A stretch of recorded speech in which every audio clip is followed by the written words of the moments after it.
Hello again, guys. I'm back again with another one, and this time it's Penuel, the Black Pen. Well, he's got a very interesting topic, and it's got to do with race and as a people, and why we're hating each other and fighting. And I really do like this part of this video, and where he actually diverges mainly in why aren't we just why are we, because we've been colonized, and then why are we just allowing certain things to not be a part of us, and those continue to actually separate us, you know?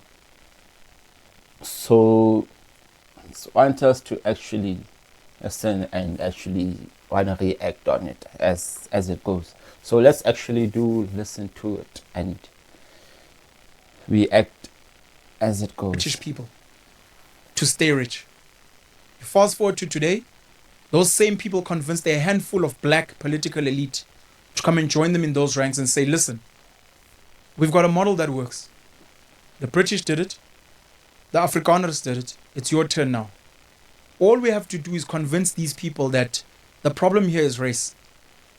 But you, black man, you Afrikaans man, you British man, we're all going to live in the same suburbs.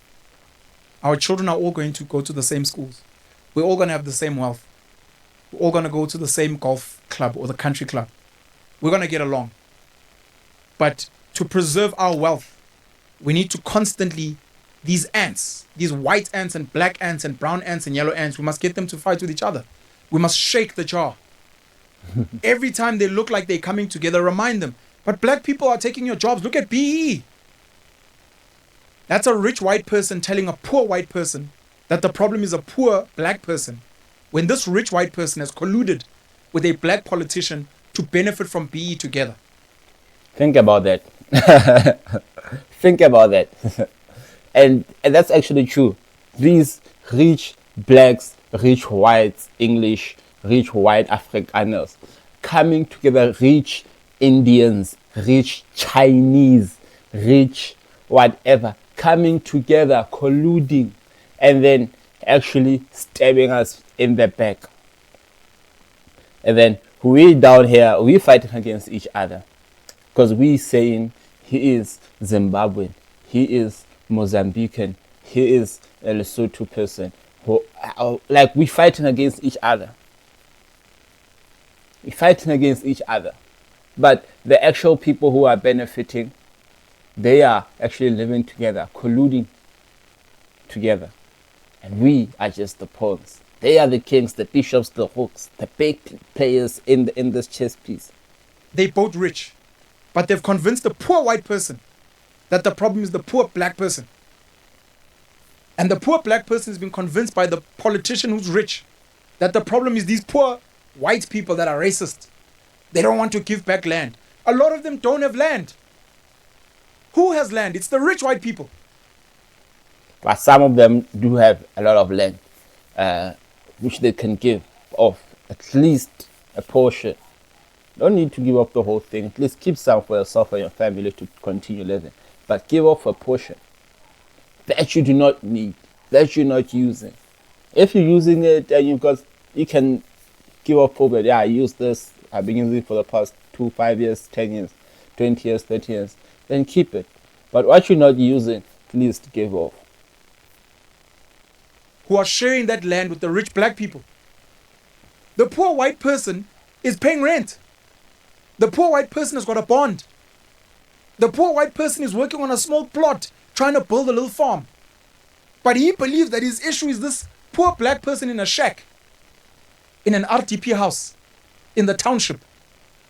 That's the enemy. It's not the rich black and the rich white. I realize that we've been hoodwinked, and it works. It's brilliant. It's like the concept of a nation. I walk 10 meters from South Africa into Lesotho, from South Africa into Eswatini, from South Africa into Zimbabwe, from South Africa into Botswana, from South Africa into Namibia, from South Africa into, I think I mentioned Lesotho, Mozambique. I walk. Right after walking, there's others. You are not our people. You are immigrants. You are foreigners. You're coming to take our jobs. You're criminals. And we've created this concept in our minds that these are not our people. We hate them. The problem is the Zimbabweans. It's not the rich white people that settled here, shifted you off your land, exploited your people, killed your people, raped your people. And it's not the black politicians they're colluding with that they've shared their wealth with. The problem is the poor Zimbabwean who had to cross a river struggling to come and make a bit of life a few meters. It's the Sotho man. It's the Tswana woman. They're the problem. These poor people, not rich. We're not speaking rich people from Botswana, Mozambique, or Namibia that come here in a private jet. We're speaking about the problem. Not your politicians who haven't built borders. Not the rich business people who hire the same people. The problem is the people. Because in the decision to grab pieces of Africa and demarcate it, Francophone countries, Gabon, Burkina Faso, Senegal, Cote d'Ivoire, the Ivory Coast, and others, Anglo nations, your South Africa, your Zambia. But guys, Penuel at a certain point, he is correct. These rich white people, these rich black people, these rich Indian people, they are colluding together. They are able to actually effect change in this country. By a snap, they are the ones who are actually making it possible so that money could be used also corruption and a whole lot of these stuff. And then in the long run, we find ourselves still struggling because they are not actually making the best decisions for us. They are making the best decisions for their personal benefits. And we are actually not seeing it. And we're struggling. And it's bad. You understand? So those are some of the things that we also need to take into account and actually fight, and then see how is it that we can actually see that we can fight this and actually, turn it around. Because we can make these decisions. We can change the people we vote for. But the long run, we still need each other in this country. We all need each other. But now you're finding that we are now separated. And look at now, more than ever in the last few weeks, how we've been fighting each other hard. Why have we been fighting this? It shows that this whole thing of cohesion, social cohesion, has actually failed. It has actually failed. Because since 94, we were now saying that, okay, TLC and all of these things, reconciliation. But now, how are we actually living cohesively? That is something that is a big failure up until today. You can see just by the things that are coming up all over social media, all over platforms, where blacks and whites are actually still not into any agreement with each other. I want you guys to think about that. It's very, very dangerous when something is actually like that. So, yep. Your Ghana, Nigeria, and others, and then Portugal would take Mozambique, Angola, others. There'd be a few others as well. We now play that game. Country is not real. It's a social construct. You can change it. You can change it and say, Lesotho is now a province. Lesotho is now part of us. Eswatini is now part of us, if you so wish. These are our people. What does non-racialism mean? A lot of people are like, what do you mean you're non-racialist? You're so stupid, Penuel. White people have convinced you and what you're a sellout. Non-racialism does not mean that you do not see race, number one. You definitely see it. As much as it's a social construct, you can see that that's what's defined as a white person. That's what's defined as a yellow person or a brown person and a black. I can see it here. I can see the texture of their hair, the shape of their nose. I can hear when they speak other languages. Okay. You're not oblivious to it. Yeah, which is also correct. You can you see things as they are or as they see and described in society, right? When you see a colored person, you say, ah, this is a colored person. When you see white person, yeah, this is a white person. But also, it is saying that what is non-racialism, which is going to also unpack, right? But it's also going with people that you are in agreement with, exceeding race.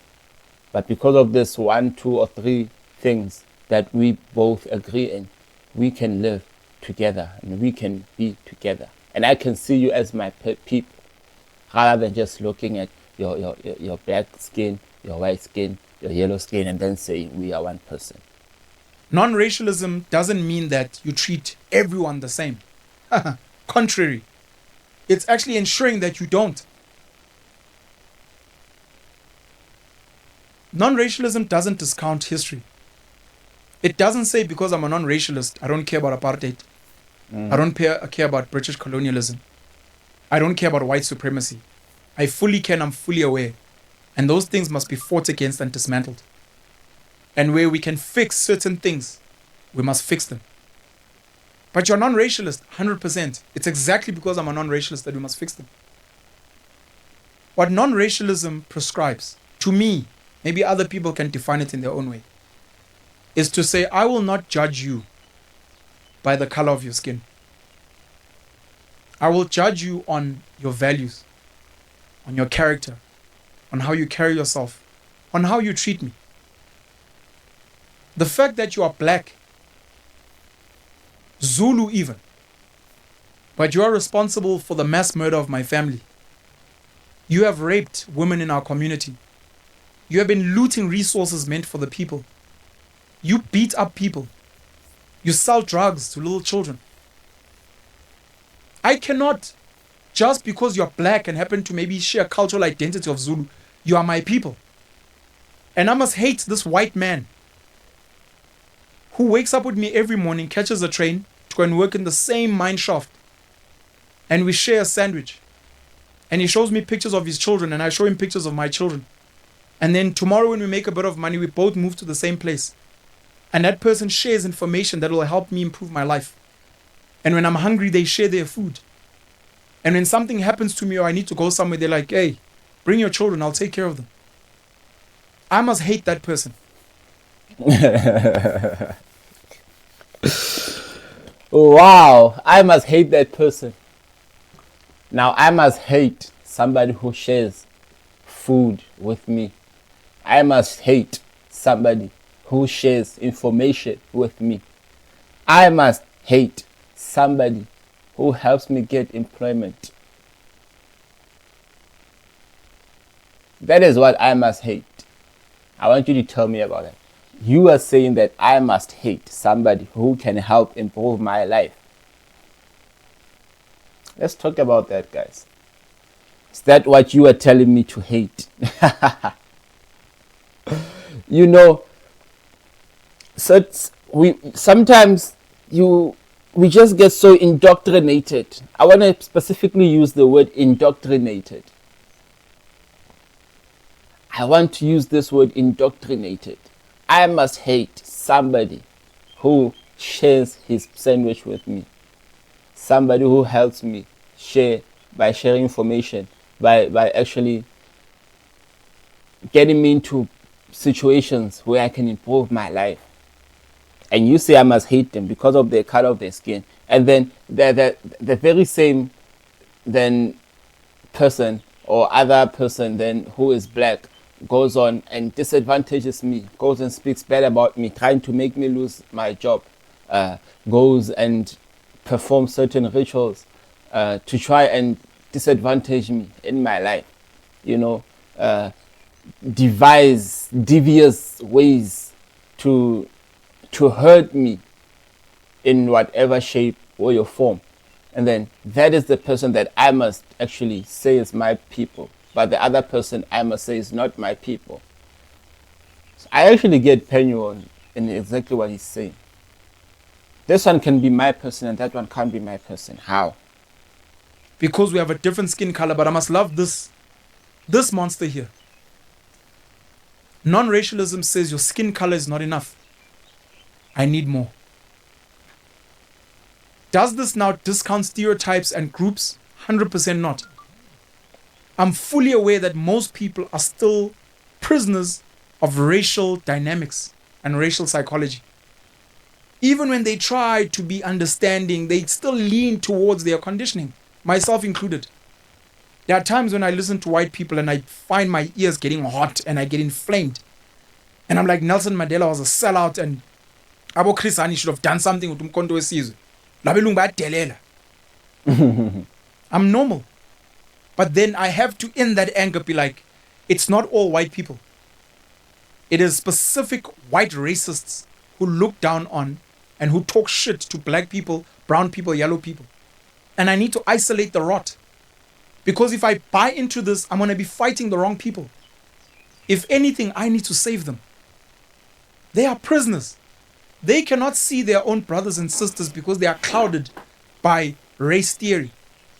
I really, really want to work with you, my man, but the only problem is you're black. Really? Everything about me, the language we speak, the church we go to, where we work, the sports we're into, the music we everything is aligned except our skin color, and you're telling me that's why we can't be brothers and sisters. But that person that's oppressing us, me and you, that corrupt politician, that's your people. Because you share skin color. It's going to take a while, and I know in my lifetime I've accepted that it's not going to change. This actually makes me actually also begin to think a lot, because now you have to also understand this, that now saying that this is my people, right? But this is the exact same people, my people, who actually disadvantage me, who actually sell me out, irregardless of knowing that they are my people. I don't know if you understand that. They understand that they are my people, but they collude against me and come and pretend that they are with me, but they actually collude against me behind my back. They actually make sure that I continue to be oppressed. They only benefit themselves and their family members. And that is my so-called people. So you have to think about that. That is my so-called people. That those who actually disadvantage me and sell me out.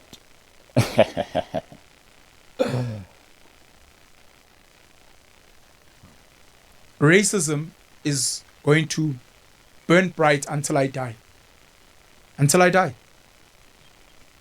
But I need to try and be the change I want to see in the world.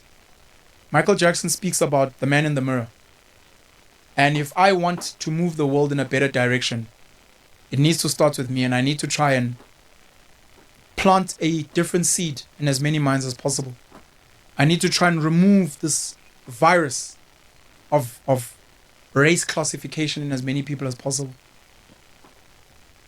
In one of my favorite series on Netflix called Black Mirror, there's an episode, I think it's called Man Against Fire, something like that, where soldiers, just a quick summary, soldiers are given an implant within, which affects their sense of smell, their eyesight, I think their hearing as well. Yeah, okay. I'm just going to finish that off in short. The person then is able to then break, and then they now then actually hear properly and all of those things, that they can actually see that these people are not actually monsters that we've been ordered to go around and actually shoot, but they are actually people like us. Why are we actually doing this? So then actually becomes conscientized. So what he's actually saying that we actually need to conscientize ourselves. We need to conscientize ourselves to see ourselves all as humans, irregardless of white, black, or any of these other races, right? And after all of that, then come together and be one, and then actually forget about this whole racism thing. As much as we still in that thing of saying we are coloreds and we have been casted aside, we are whites, we are being forgotten now. These people are all saying black, black, black. We are Afrikaners. We need to do this. We are Shangainers. We need to do this. We are Indians. We need to do that. We all have to look past that and be South Africans all as one. All as one. Why can't we do that, South Africans? Why can't we do that? We need to be South Africans as one.